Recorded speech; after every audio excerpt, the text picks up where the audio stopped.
again. Hello, happy August. It is the 8th month of the year, which, no, that also sucks. Happy August, and this is how I wrote August. Short and sweet this time around. The last one was too long. All right, let's go for it.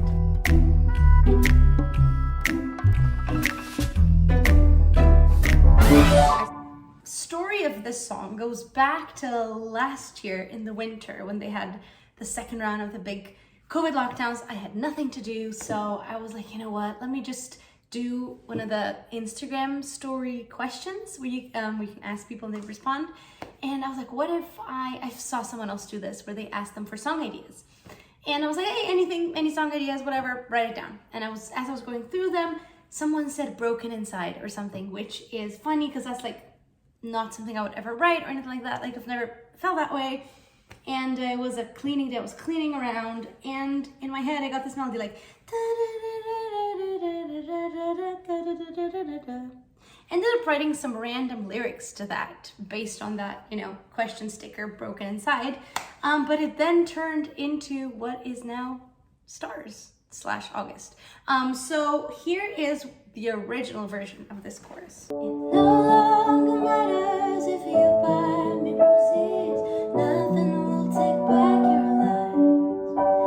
My phases are breaking, I spend my days picking up pieces I find.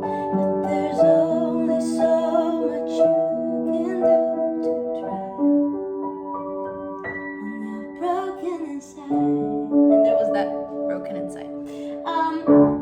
Was playing it a lot that day. Mom was like, oh my god, what is this melody? I really like it. I was like, yes, okay, perfect, let's keep going. But again, the title itself, the topic, didn't really relate to me. There was nothing I could really talk about with that. Like, it just didn't feel authentic. And so I was like, what if we write about stargazing with my dad, because that's something that we do every summer, and we have very similar personalities, so we have these like deep talks about life and about space and alien life and all of that. And we had just been rewatching all of The Expanse. If you don't know that TV show, it's like my favorite TV show ever. It's on Amazon. Incredible, and it's very space themed. You'll see it's sci-fi. And so I was just in that, you know, very interstellar galactic mood. So I was like, let's write a song about that. So here is the first verse of what is now called August, but used to be called Stars.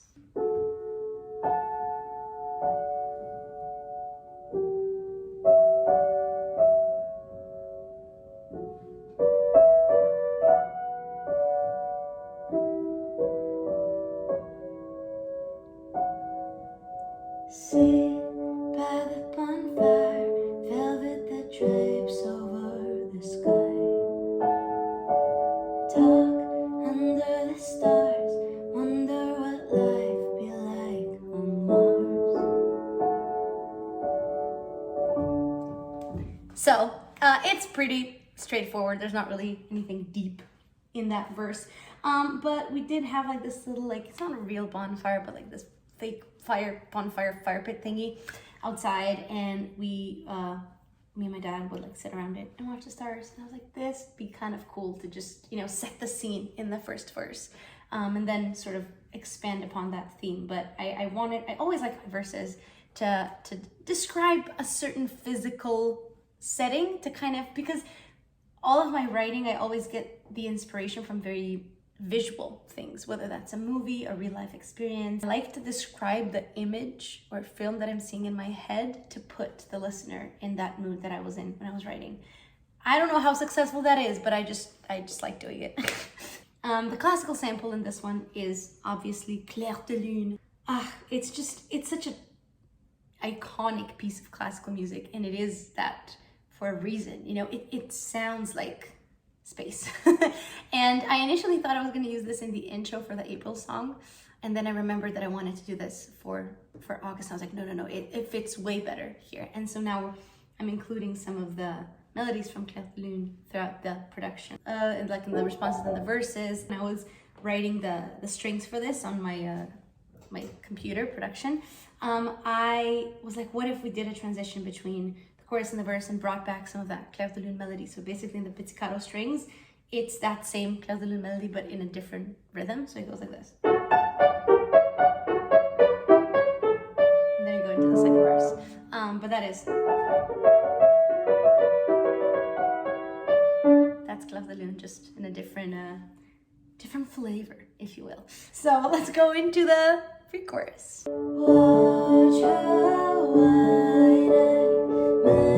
memories ignite, hold a real time, whisper my child. Again, continuing the scene of stargazing with your dad, which this is the first time where it's clear that it is a daughter and father. Is it?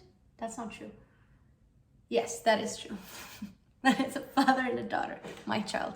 So I was really trying to figure out how to describe or to let the listener know that it is, you know, a father and daughter situation without being like, he's a dad and she's his daughter. And so I think saying, talking about kind of going into his perspective, watching this child wide-eyed, awestruck and wonder, looking at the sky, you know, holding the daughter tight, the child, and then whispering, my child. And by saying my child, you kind of get that connection.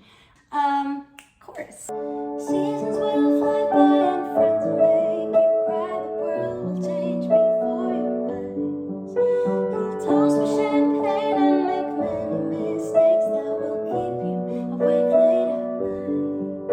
But know that when the going gets too hard, you'll have me in the stars.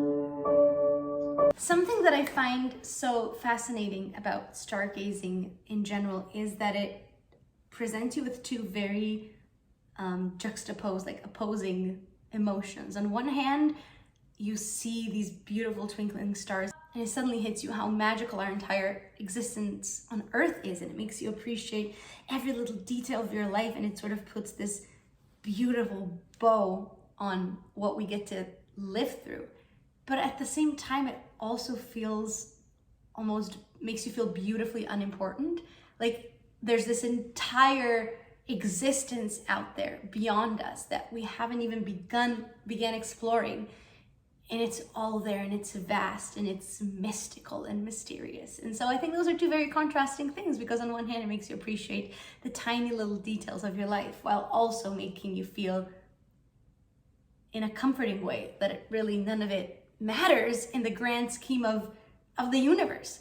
And I wanted to capture sort of that contrast between those two things in the chorus. And most of the chorus is some of the stuff that, you know, I've learned about life, aka the little details in our lives that in my life that I appreciate when I stargaze. Seasons will fly by. Friends will make you cry.